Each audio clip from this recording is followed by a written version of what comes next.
time. Give me some space. Oh, I have a lot of work to do. My maid just ran away. My cat died.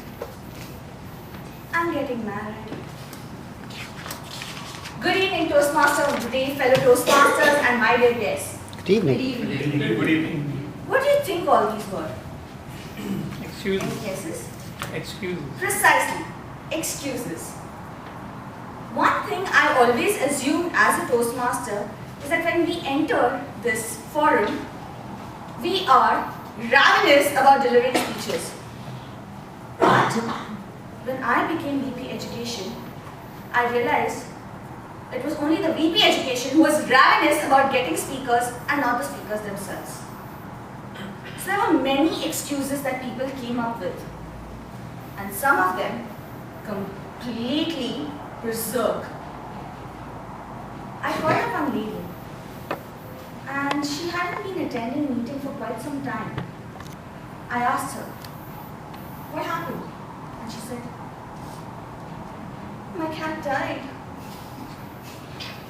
I said, oh, I'm so sorry to hear that. She said, yeah, my cat died a month ago.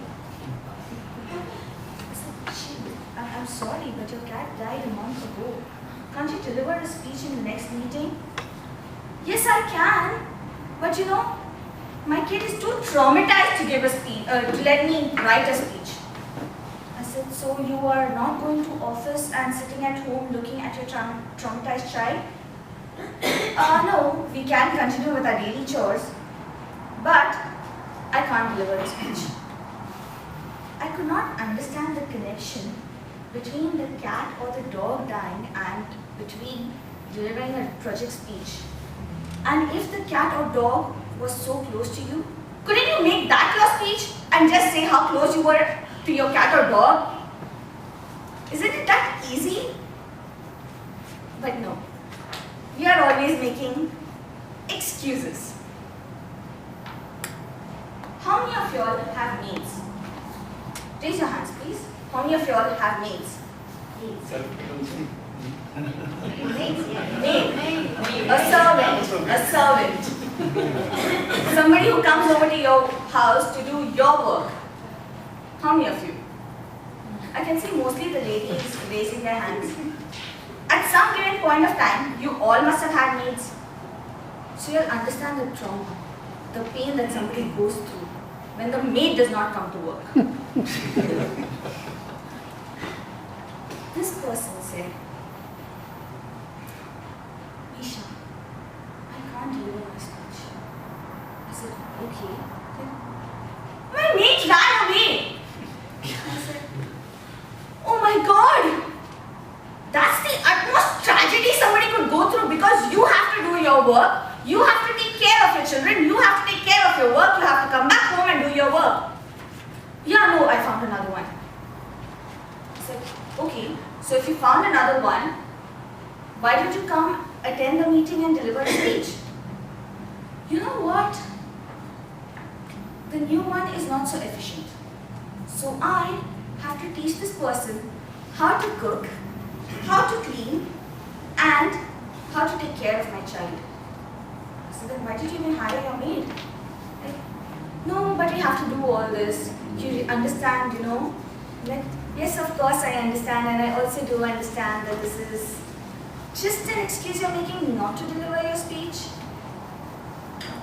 Another most common excuse. Ooh, I have commitments. Yes, I understand you do have commitments. What kind of commitments? My work pressure, my family pressure. Okay, fine. You do have all those kind of pressures, so don't we? And I thought Toastmasters was a way of releasing the stress. Well, yeah, it does sometimes, but you know, we have work. Yeah, right. As if we don't go to work. And we still manage to come for the Toastmasters meeting to deliver our speech because we want to become good speakers and better leaders. But no, excuses will be there.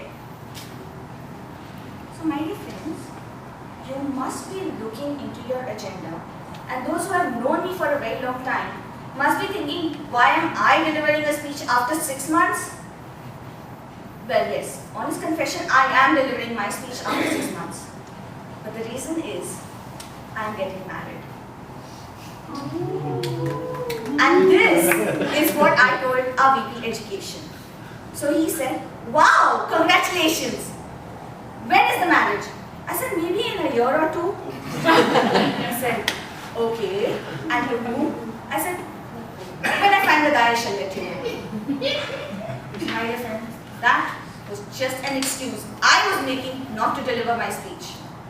And that's when Pravesh said, Meesha, just go ahead and deliver your speech. You know what? I finally realized that delivering a speech is not all that difficult. Because the excuses we are making not to deliver it could become a part of our speech. Like all the excuses I heard about as a VP Education did become a part of my speech. So dear Toastmasters, how difficult is it to write a speech? Just come and deliver it. And you never know, you might just be taking that thing home and your wife will say, my husband won it. Over to you.